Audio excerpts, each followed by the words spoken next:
Hey, what's up everybody? It's Keegan here. I'm back with another video once again.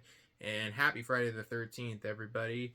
And as you can tell, I'm wearing my Friday the 13th Part 4 t-shirt that I got a while ago for today.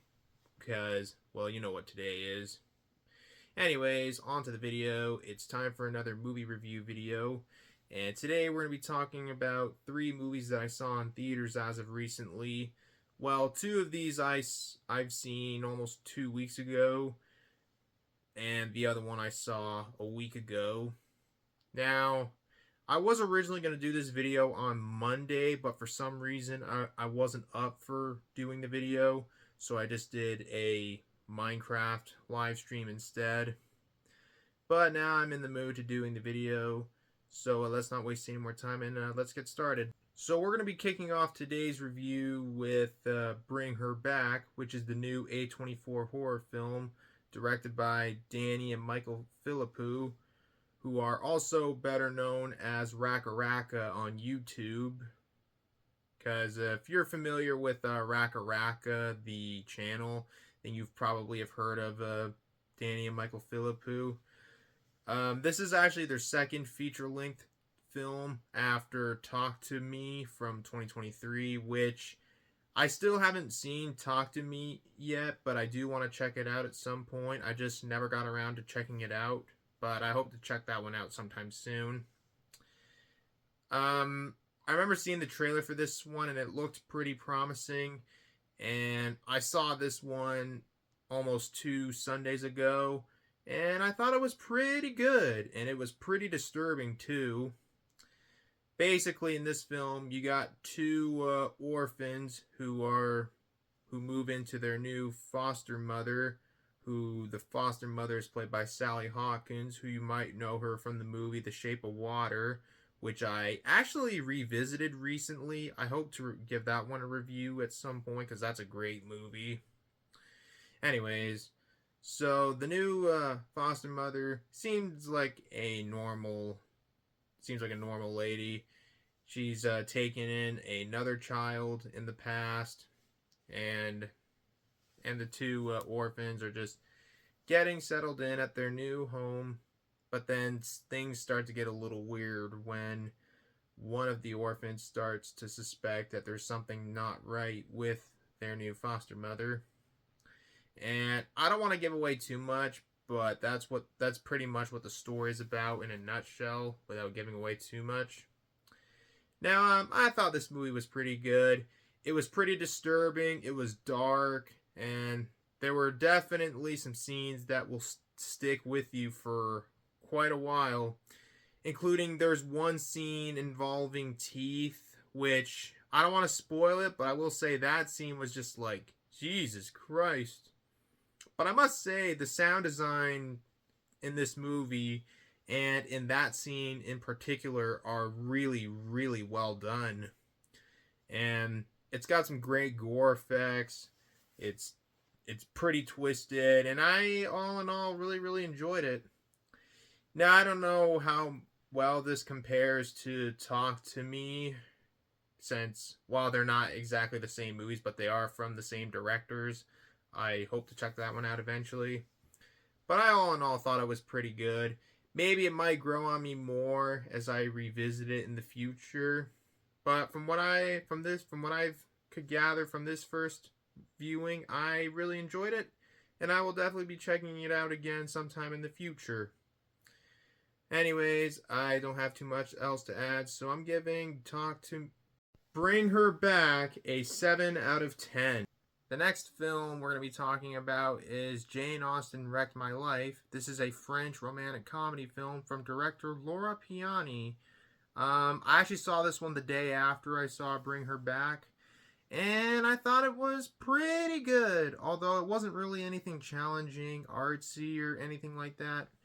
This is just kind of your average French rom-com, but it's one that I thought was pretty good.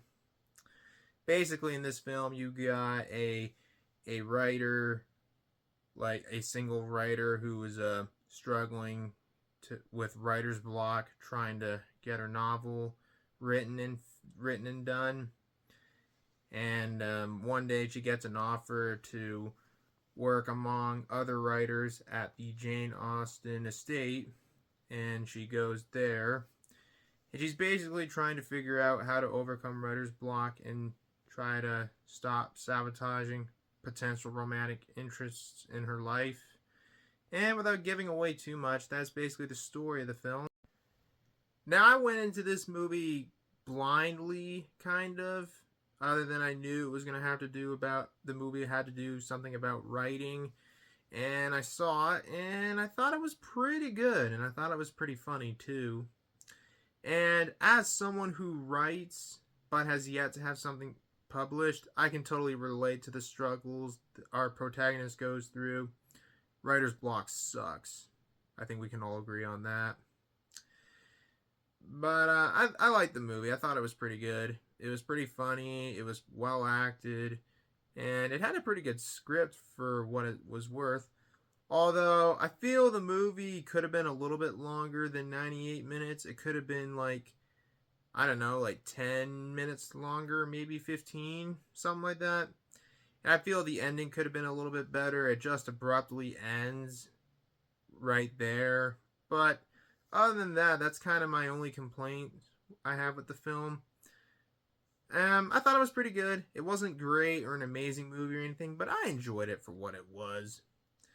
But anyways, I don't have anything else to add to this, so I'm giving Jane Austen Write My Life a 7 out of 10. And the last film we're going to be talking about is the new Wes Anderson film, The Phoenician Scheme. I think that's how you pronounce it. This one just came out last week, and I saw it the same day it came out. I'm a big fan of Wes Anderson. I love a lot of his films, although the only one I haven't seen is The Darjeeling Limited. That's the only Wes Anderson movie I have not seen yet. I know the last two movies from Wes Anderson got a lot of mixed reactions, such specifically The French Dispatch and Asteroid City. I personally love The French Dispatch. Now, this is just my opinion, but I think The French Dispatch is one of Wes Anderson's best movies. I don't know, I personally really enjoyed that one. I remember liking Asteroid City, but I haven't seen that one since I saw it in theaters. I need to give that one a rewatch.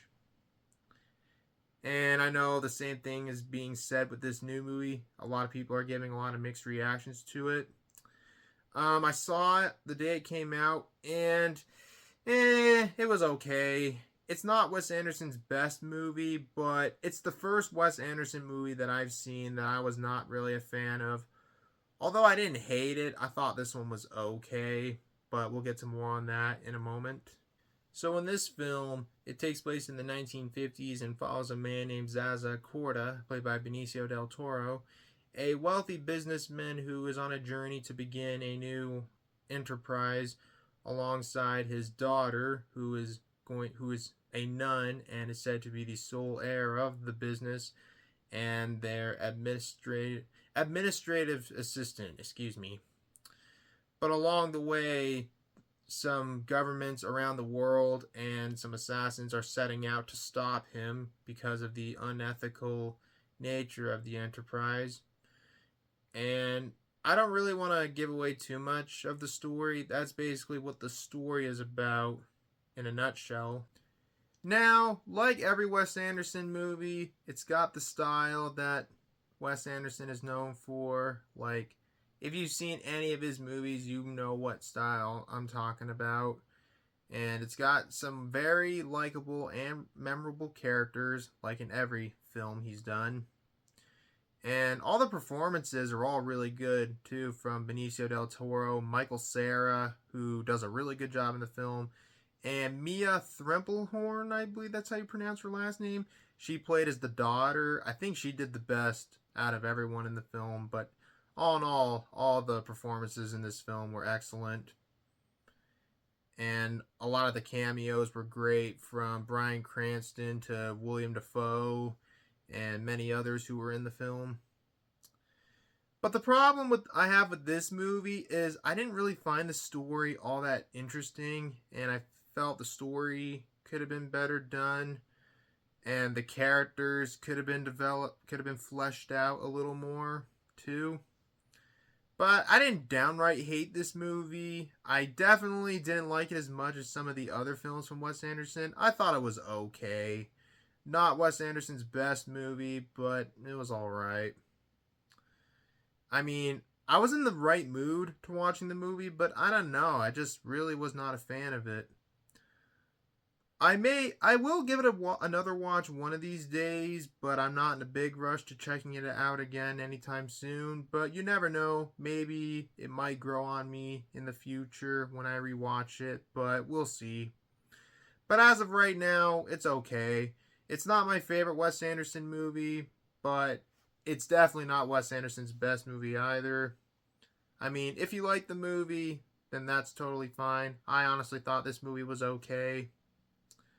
But you never know. Maybe it might grow on me in the future. But until then, I'm giving the Phoenician Scheme a 6.5 out of 10. Well, there you guys have it. That's going to be the end of this video. Thank you guys so much for watching. As always, if you enjoyed the video, feel free to leave a like, comment below, and subscribe.